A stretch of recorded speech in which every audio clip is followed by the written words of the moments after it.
فإما يأتينكم مني هدى فمن تبع هداي فلا خوف عليهم ولا هم يحزنون। আদম হাওয়া তোমরা সব আমার জান্নাত থেকে নেমে যাও।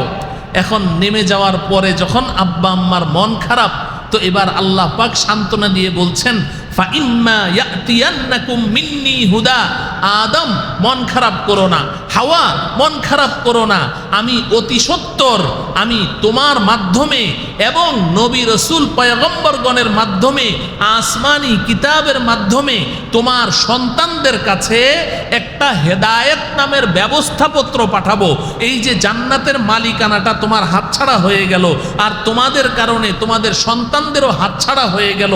এখন জান্নাতের মালিকানা আবার ফেরত পেতে হলে কিছু কাগজপত্র ব্যবস্থাপত্রের প্রয়োজন আছে না নাই? তো আল্লাহ রব্বুল আলামিন বলছেন আমি ওই জান্নাতের বাড়ির মালিকানা ফেরত পাওয়ার জন্যে তোমাদের কাছে আমি আল্লাহ নিজেই দয়া করে মায়া করে হেদায়েত নামের একটা ব্যবস্থাপত্র পাঠাবো। বলেন ব্যবস্থাপত্রটার নাম কি? হেদায়েত। বলেন কি? ফাইম্মা ইয়াতিয়ান্নাকুম মিন্নি হুদা। হুদা হেদায়েত নামের একটা ব্যবস্থাপত্র পাঠাবো। ফামান তাবিআ হুদায়া ফালা খাউফুন আলাইহিম ওয়ালা হুম ইয়াহজানুন। আল্লাহ পাক বলেন হে আদম তুমি তোমার সন্তানদেরকে বলে দাও আমার পক্ষ থেকে প্রদত্ত হেদায়েত নামের এই ব্যবস্থাপত্র তোমার সন্তানদের মধ্য থেকে যারা যারা গ্রহণ করবে এবং ওই হেদায়েত পত্রটা হাতে নিয়ে হাসরের ময়দানে আমার সামনে হাজিরি দিবে, আমি আল্লাহ ওই জান্নাতের মালিকানা আবার তার হাতে ফেরত দিয়ে দেব। তাহলে এই আয়াতের মধ্যে আল্লাহ বলছেন ফালা খাউফুন আলাইহিম ওয়ালা হুম ইয়াহজানুন। যদি হেদায়েত নামের ব্যবস্থাপত্র তোমার সন্তানেরা গ্রহণ করে, বলে দিও তাদের কোনো ডর নেই, ভয় নেই, কোনো আক্ষেপ নেই, কোনো আফসোস নেই যে ইস জান্নাতের বাড়িটা হাতছাড়া হয়ে গেল। ওদেরকে আক্ষেপ করতে মানা করে দিও, ভয় করতে মানা করে দিও, ওদেরকে নির্ভয়ে থাকতে বলো। আলা ইন্না আউলিয়া আল্লাহি লা খাউফুন আলাইহিম ওয়ালা হুম ইয়াহজানুন। তোমার সন্তানদের যারা যারা আমার পক্ষ থেকে পাওয়া ওই হেদায়েত নামের ব্যবস্থাপত্রটা গ্রহণ করবে, তাদেরকে আমি আল্লাহ নিজের বন্ধু বানিয়ে নিব, বন্ধু বানিয়ে নিব। আউলিয়া আল্লাহ, ওলি, ওলি শব্দের অর্থ বন্ধু। ওলি শব্দের অর্থ কি? বন্ধু। বন্ধু বলেন না, ওলি অর্থ কি? আমরা বলি না যে অমুকে আল্লাহর ওলি। আল্লাহর ওলি মানে কি? আল্লাহর বন্ধু। কোরআনে কারীমে আল্লাহ এই কথা বলেছেন, এগুলো একটাও আমাদের বানানো কথা নয়। আল্লাহু ওয়ালিয়্যুল্লাযীনা আমানু ইউখরিজুহুম মিনাজ-যুলুমাতি ইলান-নূর। যারা খাঁটি ঈমানের মালিক হয়েছে এবং আল্লাহ পাকের পক্ষ থেকে ওই হেদায়েত নামের ব্যবস্থাপত্র গ্রহণ করেছে, আল্লাহ বলেন যে আল্লাহ তাদের বন্ধু। যখন বন্ধু হয়ে গেল, তাহলে বন্ধুর জন্য জান্নাত তৈরি করে রেখেছে। আল্লাহ বলেন লা খাউফুন আলাইহিম ওয়ালা হুম ইয়াহজানুন। আমি তো বন্ধু, অতএব কোনো ভয়ও নেই, কোনো টেনশনও নেই। ওই ব্যবস্থাপত্রটা নিয়ে শুধু আমার কাছে আসো, জান্নাতের বাড়ির মালিক বানিয়ে দেব। আল্লাহ রব্বুল আলামিন আমাদের সকলকে আমাদের আসল বাড়ি, আমাদের মা বাবার বাড়ি, আমাদের পৈতৃক সম্পত্তি, জান্নাতের মালিকানা আবারও পুনরায় উদ্ধার করে এরপরে আল্লাহ পাকের দরবারে হাজিরি দেওয়ার আমাদের সকলকে তৌফিক দান করুন। মুহতারাম হাজিরিন, এখন প্রশ্ন হলো, কথা তো আমরা বুঝলাম, ছিলাম জান্নাতে, যাব জান্নাতে ইনশাআল্লাহ বলেন, এবং দুনিয়াতে কেন এসেছি? ওই জান্নাতের মালিকানা ফেরত পাওয়ার জন্য, হেদায়েত নামের ব্যবস্থাপত্র গ্রহণ করার জন্য। জান্নাতের মালিকানা ফেরত পেতে হেদায়েত নামের ব্যবস্থাপত্র গ্রহণ করার জন্য দুনিয়াতে এসেছি, ঠিক কিনা বলেন? এখন প্রশ্ন হলো এই হেদায়েত নামের ব্যবস্থাপত্রটা কি? বাস আমি এই প্রশ্নের জবাব দিয়ে কথা শেষ করে ফেলব। যে হেদায়েত, সবই তো বুঝলাম যে হেদায়েত নামের ব্যবস্থাপত্র গ্রহণ করতে দুনিয়াতে আল্লাহ আমাদেরকে পাঠিয়েছেন। এই হেদায়েত নামের ব্যবস্থাপত্র যদি গ্রহণ করতে পারি, নো টেনশন, নো চিন্তা, আর কোনো চিন্তা নেই। আল্লাহ পাক জান্নাত এটা দিয়েই দিবেন, এটা তো বলেই দিয়েছেন। এখন প্রশ্ন হলো হেদায়েত নামের ব্যবস্থাপত্রটা কি? বাস এই কথাটা জানার জন্যেই আমরা আজকে এই মাহফিলে এসেছি। বলেন ঠিক না বেঠিক? আজকে মাহফিলে এই কথাটা জানতে এসেছি যে হেদায়েত নামের এই ব্যবস্থাপত্রটা কি, যেটা আল্লাহ পাক আমাদেরকে দিয়েছেন। মুহতারাম হাজরিন, এই কথাটাই আল্লাহ রাব্বুল আলামিন কোরআনে কারীমের অন্য আয়াতের মধ্যে বলেছেন। আল কোরআন ইউফাসসিরু বাযুহু বাযান, কোরআনের এক আয়াত আরেক আয়াতের তাফসীর করে। এখন এই আয়াতের তাফসীরে আল্লাহ রাব্বুল আলামিন অন্য আয়াতে এই হেদায়েতের ব্যাখ্যা দিয়ে দিয়েছেন, বড় চমৎকার করে ব্যাখ্যা দিয়েছেন, বড় সংক্ষিপ্তভাবে দিয়েছেন। একটা মানুষও এখানে নেই যে এটা বুঝবে না, একেবারে এত সহজ করে আল্লাহ পাক ব্যাখ্যা দিয়েছেন। আমি দোয়া করি আমার সামনে যারা বসে আছেন, আমাকে যে সমস্ত যুবক ভাইয়েরা রিসিভ করে নিয়ে এসেছেন বড় উৎসাহের সাথে, বিশেষ করে আমার যুবক ভাইদেরকে আল্লাহ পাক এই কথাটা বুঝার তৌফিক দান করুন। হেদায়েত নামের এই বস্তুটা কি জিনিস? আল্লাহ পাক রব্বুল আলামিন কোরআনে কারীমে বলছেন, মান আমিলা সালিহাম মিন যাকারিন আও উনসা ওয়া হুয়া মুমিন ফালানুহয়িয়ান্নাহু হায়াতান তাইয়্যিবাহ ওয়ালানাজজিয়ান্নাহুম আজরাহুম বিআহসানি মা কানু ইয়ামালুন। আল্লাহ রাব্বুল আলামিন বলেন, এই দুনিয়ার বান্দা, তুমি নারী হও আর পুরুষ হও, মিন যাকারিন আও উনসা, পুরুষ হও আর মহিলা হও, আমি আল্লাহর কথা ভালো করে শোনো, তুমি পুরুষ হও আর মহিলা হও, হেদায়েত নামের যে ব্যবস্থাপত্রের কথা আমি আল্লাহ বলেছি, এটা দুই জিনিসের নাম। কয় জিনিসের নাম? হেদায়েত নামের ব্যবস্থাপত্র কয় জিনিসের নাম? দুই জিনিসের নাম। আল্লাহ বলছেন এই দুইটা জিনিস বান্দা তুমি গ্রহণ করো, তুমি পুরুষ হও আর নারী হও, এই দুইটা জিনিস তুমি গ্রহণ করো, আমি আল্লাহ তোমার সাথে দুইটা ওয়াদা করলাম। সুবহানাল্লাহ। আল্লাহ পাক ওয়াদা ভঙ্গ করেন কোনো সম্ভাবনা আছে? আমাদের কাজ দুইটি। বলেন, আমাদের কাজ কয়টি? আমাদের কাজ কয়টি? আল্লাহর ওয়াদা কয়টি? দুইটি। এই দুই কাজ হেদায়েত। আল্লাহ বলছেন, এক নাম্বার মান আমিলা সলিহা, এক নাম্বার, আর দুই নাম্বার হলো ওয়াহুয়া মুমিন। বান্দা, তোমার প্রথম কাজ হলো যে তুমি খাঁটি ঈমানের মালিক হয়ে যাও। সুবহানাল্লাহ। প্রথম কাজ কি?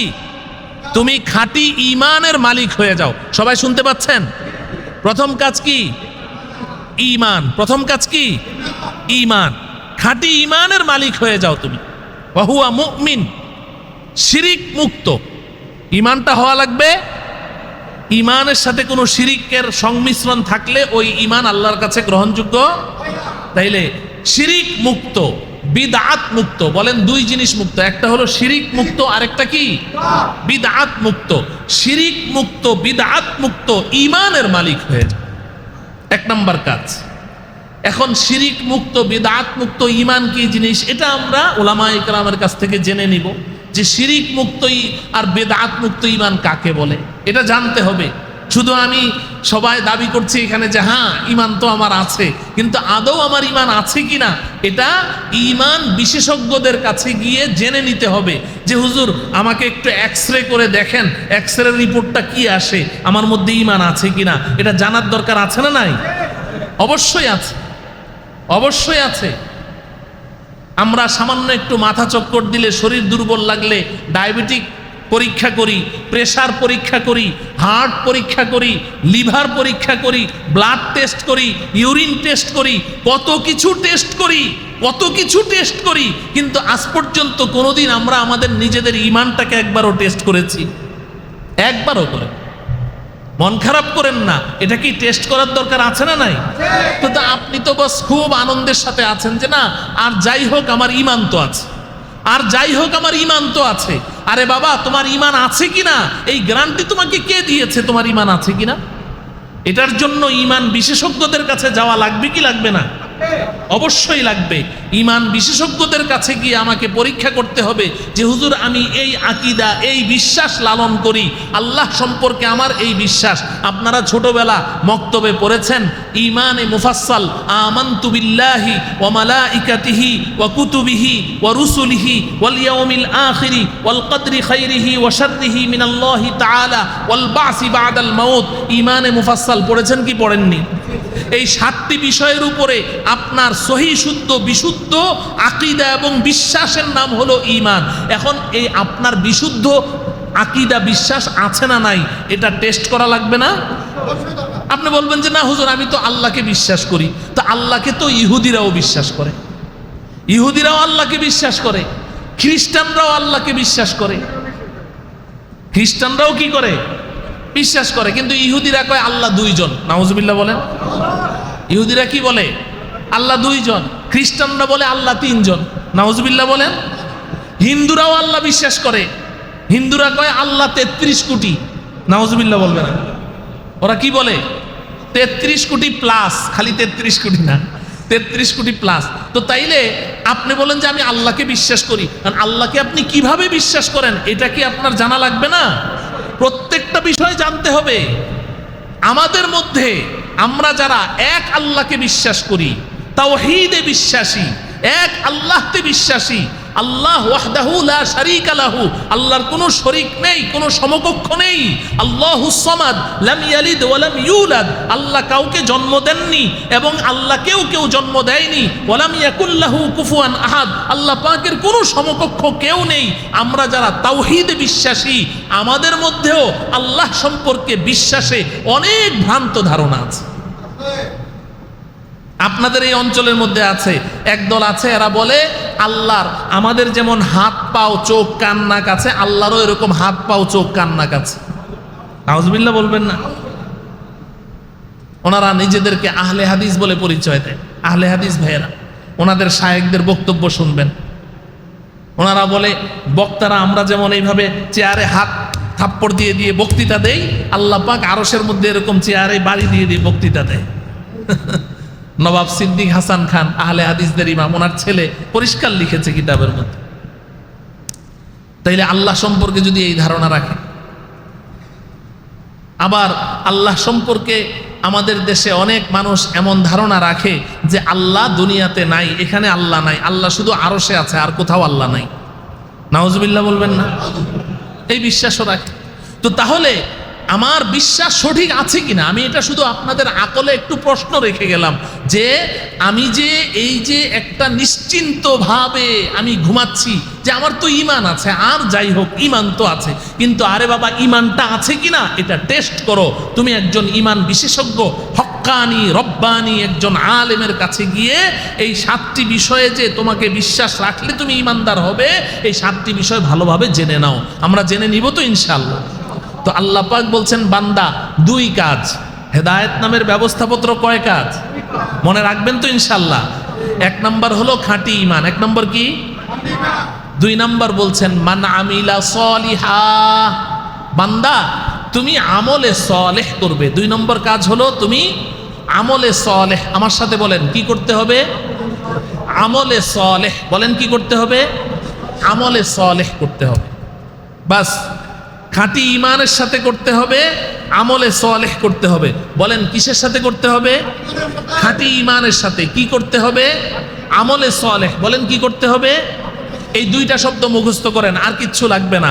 আমার এই দুনিয়াতে আসার 2 কাজ। দুনিয়াতে আসার কয় কাজ? 2 কাজ। আমলে সলেহ করতে হবে। বলেন কি করতে হবে? আমলে সলেহ। কিসের সাথে? ঈমানের সাথে। কি করতে হবে? আমলে সলেহ। বলেন কি করতে হবে? কিসের সাথে? খাঁটি ঈমানের সাথে। এই 2টা কাজ আল্লাহ পাক বলছেন বান্দা তুমি করো, আমি আল্লাহ তোমার সাথে 2টা ওয়াদা করলাম। আল্লাহ পাকের 2টা ওয়াদা আপনাদেরকে শোনানোর আগে আমি আমলে সলেহ কি জিনিস এই ব্যাপারে 5 মিনিট কথা বলতে চাই। আমলে সলেহ কি জিনিস, এটা হলো আমার মূল উদ্দেশ্য। ঈমান তো আমরা কিছুটা হলেও বুঝি, তো আমলে সলেহ কি জিনিস? আল্লাহ বলছেন মান আমিলা সলিহা। 1 নম্বরে বলেছেন যে আমলে সলেহ করো, মিন যাকারিন আও উনসা, তুমি পুরুষ হও আর মহিলা হও, তুমি আমলে সলেহ করো। ওয়া হুয়া মুমিন, ঈমানের সাথে করো। কিসের সাথে? ঈমানের সাথে। এখন প্রশ্ন হলো আমলে সলেহটা কি? দেখেন, আমলে সলেহের সহজ একটা অর্থ আমরা সবাই বুঝি, নেক আমল। আমলে সলেহ অর্থ কি? সবাই বলেন নেক আমল। আমলে সলেহ অর্থ কি? নেক আমল। নেক আমল এটা আমরা বুঝি, কিন্তু আমার প্রিয় যুবক ভাইয়েরা আমি তোমাদেরকে বলছি, নেক আমলের শব্দটা যখন আমরা শুনি তো আমরা নেক আমলের অর্ধেক বুঝি আর অর্ধেক বুঝি না। এই জায়গাটা হলো আমাদের সমস্যা। নেক আমল অর্ধেক বুঝি অর্ধেক বুঝি না। শয়তান আমাদেরকে অর্ধেক বুঝতে দেয় আর অর্ধেক বুঝতে দেয় না, শয়তান দেয় না। সেটা কি? নেক আমল বললেই আমাদের চিন্তা কোন দিকে যায়, যে নেক আমল মানে আজকে থেকে 5 ওয়াক্ত নামাজ সময় মতো পড়তে হবে। বলেন 5 ওয়াক্ত নামাজ সময় মতো পড়া কি নেক আমল না? নেক আমল মানে আজকে থেকে রমজান মাসে রোজা রাখতে হবে। নেক আমল মানে আমার উপর জাকাত ফরজ হলে জাকাত দিতে হবে। নেক আমল মানে আমার উপর হজ ফরজ হলে হজ করতে হবে। নেক আমল মানে দৈনন্দিন নিয়মিত কোরআন শরীফ তেলাওয়াত করতে হবে। নেক আমল মানে দান খয়রাত সাদাকাত করতে হবে। নেক আমল মানে আল্লাহ আল্লাহ জিকির করতে হবে। নেক আমল মানে তাসবিহ জপতে হবে। এগুলো নেক আমল না? নেক আমল এগুলো আমরা খুব বুঝি। যখনই নেক আমলের ওয়াজ শুনি, যখনই নেক আমলের ওয়াজ করি, তখন আমাদের চিন্তা শুধু এটাই আসে যে আজকে থেকে নামাজ পড়তে হবে, জাকাত দিতে হবে, রোজা রাখতে হবে, হজ করতে হবে, কোরআন তেলাওয়াত করতে হবে, তাসবিহ তাহলিল জপতে হবে, জিকির আজকার করতে হবে, এই নেক আমল করতে হবে। শুধু এটা আমরা বুঝি। হ্যাঁ হ্যাঁ, অবশ্যই এগুলো নেক আমল, কিন্তু আমার প্রিয় ভাইয়েরা, পর্দার আড়ালে আমার মায়েরা বোনেরা খুব ভালো করে বুঝেন, এটা হলো নেক আমলের অর্ধেক। বাকি অর্ধেকের চিন্তা মাথায়ও আসে না। কেন? শয়তান আসতে দেয় না। সেগুলো কি? সেগুলো হলো নেক আমল মানে আজকে থেকে মিথ্যা কথা ছাড়তে হবে। বলেন মিথ্যা কথা ছাড়া নেক আমল কিনা? মিথ্যা কথা ছেড়ে দেওয়া এটা নেক আমল না? আপনি মনে করেন মিথ্যা কথা ছাড়লাম তো আমি আমল করলামটা কি? আরে ভাই, আল্লাহর ভয়ে নামাজ পড়া যেমন ফরজ, আল্লাহর ভয়ে মিথ্যা কথা ছেড়ে দেওয়াও ফরজ। Same same. নামাজ যেমন ফরজে আইন, মিথ্যা কথা ছেড়ে দেওয়াও কি ফরজে আইন। নামাজ যেমন ফরজে আইন, আল্লাহর ভয়ে মদ পান করা ছেড়ে দেওয়াও কি ফরজে আইন। তাহলে নেক আমল মানে যেমনি ভাবে নামাজ পড়তে হবে, নেক আমল মানে মিথ্যা কথা ছাড়তে হবে, নেক আমল মানে সুদ খাওয়া ছাড়তে হবে, নেক আমল মানে ঘুষ খাওয়া ছাড়তে হবে, নেক আমল মানে জুয়া খেলা ছাড়তে হবে, নেক আমল মানে মদ পান করা ছাড়তে হবে, নেক আমল মানে অন্যের সম্পদ ছিনতাই করা ছাড়তে হবে, নেক আমল মানে চুরি করা ছাড়তে হবে, নেক আমল মানে জেনা করা ব্যভিচার করা ছাড়তে হবে, নেক আমল মানে পরনারীর দিকে কুদৃষ্টি দেওয়া ছাড়তে হবে, নেক আমল মানে অন্যের সামনে কাউকে বেইজ্জত করা লাঞ্ছিত করা ছাড়তে হবে। এই ছাড়তে হবে যেগুলো আছে এগুলোও তো নেক আমল, এগুলোও তো নেক আমল। এই জন্য আমার প্রিয় ভাই, আমি এই কথাটাকে বোঝানোর জন্য একটা উদাহরণ দেই যে করতে হবের চেয়ে ছাড়তে হবের গুরুত্ব বেশি। করতে হবের চেয়ে ছাড়তে হবের গুরুত্ব বেশি।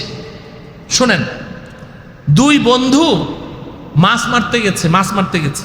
আপনাদের এদিকে মাছ মারে না? বড়শি দিয়ে মাছ মারে। তো দুই বন্ধু মাছ মারতে গেছে।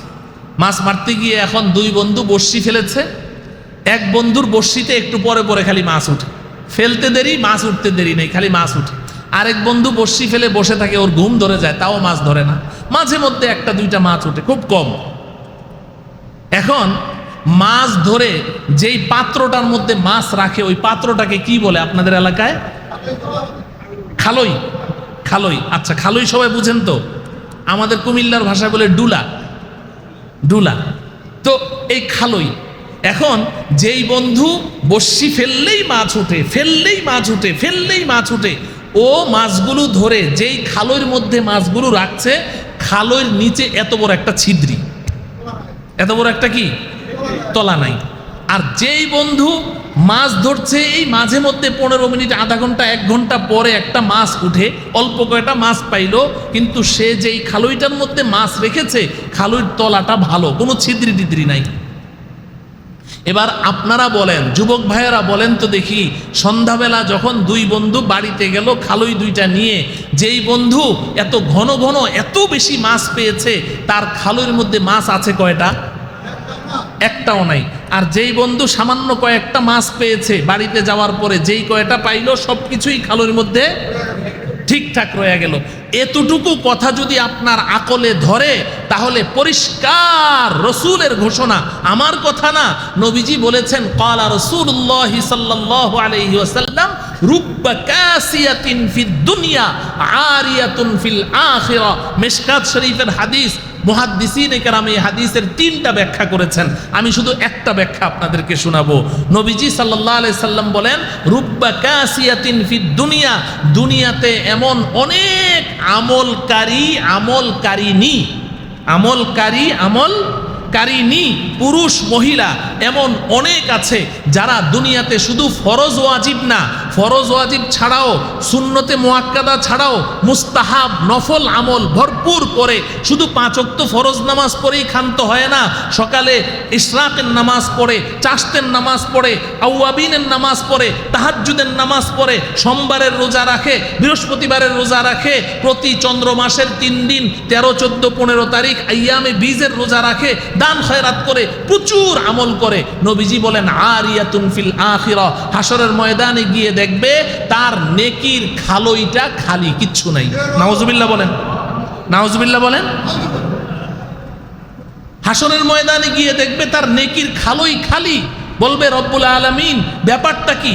সমাজের মধ্যে আমার মতো এত নামাজ তো কাউকে পড়তে দেখিনি, সমাজের মধ্যে আমার মতো এত রোজা রাখতে তো কাউকে দেখিনি, সমাজের মধ্যে আমার মতো এত দান খয়রাত করতে তো কাউকে দেখিনি, আমি এত আমল করলাম, আমার নেকির খালই খালি কেন? ঘটনাটা কি? ও আমার প্রিয় ভাইয়েরা, আল্লাহ রব্বুল আলামিনের পক্ষ থেকে জবাব আসবে, রে হতভাগা, রে হতভাগিনী, তুই তো প্রচুর পরিমাণ নেক আমল করেছিস, কিন্তু যেই পরিমাণ নেক আমল করেছিস ওই পরিমাণ তুই এই গুনাহগুলোতে অভ্যস্ত ছিলি, এই গুনাহগুলা তুই ছাড়িস নাই। তুই মানুষের সম্পদ লুট করেছিস, তুই মানুষের অন্তরে কষ্ট দিয়েছিস, তুই 2-3-4 জনকে নিয়ে বসলেই মানুষের গীবত শিকায়েত করতি, তুই কুটনামি করতি, তুই এইভাবে শরাব পান করতি, কিংবা তুই জেনা করতি, কিংবা তুই অমুক গুনাহটা করতি। এই গুনাহের কারণে তোর নেকির থলির যে খালই আছে, খালুর তলা ছিদ্রি হয়ে গেছে, নেকি সব বের হয়ে গেছে। নাউজুবিল্লাহ। এই হচ্ছে এই হাদিসের ব্যাখ্যা। ও আমার প্রিয় ভাই, আল্লাহ রব্বুল আলামিন আমাদেরকে যাকে যতটুকু তৌফিক দিয়েছেন, যত সামান্য ইবাদত বন্দিগি করি, ইবাদত বন্দিগি কতটুকুই বা আমরা করি, কতটুকুই করি, কিন্তু যতটুকু করি এটা যদি সংরক্ষিত রাখতে চান, এটা যদি আপনি সহি সালেম রাখতে চান, হাসরের ময়দানে গিয়ে যদি ওইটা পুরোপুরি পাইতে চান, আল্লাহ তো ওয়াদা করেছেন ফামান ইয়ামাল মিসকালা যাররাতিন খায়রান ইয়ারা ওয়া মান ইয়ামাল মিসকালা যাররাতিন শাররান ইয়ারা। এই দুনিয়াতে যে যতটুকু আমল করেছে সব হাসরের ময়দানে ওইভাবেই পাবে, যতটুকু বদ আমল করেছে সেইভাবেই পাবে। আপনি যদি আপনার নেকিগুলোকে ওইভাবে অপরিবর্তিতভাবে আল্লাহর দরবারে পেতে চান, তাহলে আপনাকে গুনাহ ছাড়তে হবে, গুনাহ ছাড়তে হবে। নেক আমল শুধু করার নাম নয়, নেক আমল ছাড়ার নাম। এজন্য আমি সর্বশেষ সহজ একটা কথা বলি, আমাকে 7:30 পর্যন্ত সময় দেওয়া হয়েছে, সময় শেষ। সর্বশেষ একটা কথা বলি, মনে রাখবেন, মুখস্থ রাখবেন, ঈমান একটা গাছের নাম। বলেন ঈমান কি? ঈমান একটা বৃক্ষ, একটা গাছ। এই গাছের মোটা মোটা মূল ডালা হচ্ছে 2টি। এই গাছের মূল ডালা কয়টি? একটা গাছের মধ্যে এই যে আম গাছ, জাম গাছ, আপনারা বিভিন্ন গাছ দেখেন, সব ডালাগুলা কি এরকম মোটা মোটা থাকে? না, মোটা ডালা 2-3টা থাকে, বাকি সব ছোট্ট ছোট্ট ছোট্ট ছোট্ট ডালা থাকে, তাই না? তো ঈমান নামের বৃক্ষের মোটা ডালা কয়টি? বলেন কয়টি? 2টি। বলেন কয়টি? 2টি। ঈমান নামের গাছের মোটা ডালা 2টি। একটা ডালার নাম হলো করার কাজ করতে হবে, আমার সাথে বলেন করার কাজ, করার কাজ। আরেকটা ডালার নাম ছাড়ার কাজ, ছাড়তে হবে। বলেন ছাড়ার কাজ। करने का काम करना होगा, छोड़ने का काम छोड़ना होगा। ঈমানের এক ডালার নাম হলো করার কাজ করতে হবে। বলেন করার কাজ। আরেকটা ডালের নাম কি? ছাড়ার কাজ। বাস, এখন এই করার কাজ করতে হবে যে ডালাটা আছে, এটার নাম হলো করার কাজ করতে হবে। এখন এই মোটা ডালাটার মধ্যে ছোট্ট ছোট্ট অনেক ডালা আছে। নামাজ পড়তে হবে, রোজা রাখতে হবে, যাকাত দিতে হবে, হজ করতে হবে, কোরআন তেলাওয়াত করতে হবে, জিকির আজকার করতে হবে, তাসবিহ তাহলিল পড়তে হবে, দান খয়রাত করতে হবে, বড়দেরকে শ্রদ্ধা করতে হবে, ছোটদেরকে স্নেহ করতে হবে, প্রতিবেশীর হক আদায় করতে হবে, এইভাবে করতে হবে করতে হবে, ওই ছোট্ট ছোট্ট ডালা। আর আরেকটা ডালা মোটা আছে, ওটার নাম হলো ছাড়ার কাজ, ছাড়তে হবে। এই মোটা ডালার মধ্যে অনেকগুলো ডালা। নবীজি বুখারী শরীফের 7 নম্বর হাদিসের মধ্যে বলেছেন, আল ঈমানু বিদউন ওয়া সিত্তুনা শু'বা ওয়া ফি রিওয়ায়াতিন ওয়া সাবউনা শু'বা। ঈমানের 70-এর অধিক ডালপালা আছে, 70-এর অধিক ডালপালা আছে। মূল ডালা তো 2টি, এই ডালার মধ্যে এই ছোট্ট ছোট্ট ডালা। এই আজকে থেকে মিথ্যা কথা ছাড়তে হবে, চুরি করা ছাড়তে হবে, জেনা করা ছাড়তে হবে, পরনিন্দা করা ছাড়তে হবে, গীবত শিকায়ত ছাড়তে হবে, অন্যের সাথে আপনার চুগলখুরি করা ছাড়তে হবে। এই ছাড়তে হবে, ছাড়তে হবে। তাইলে এখন আল্লাহ রাব্বুল আলামিন তো বলেছেন বান্দা কাজ করো 2টি। কয়টি? 2টি। 1 নম্বর আমলে সালেহ, মনে আছে তো? 1 নম্বর কি? আমলে সালেহ করতে হবে। কিসের সাথে? ঈমানের সাথে। কিসের সাথে?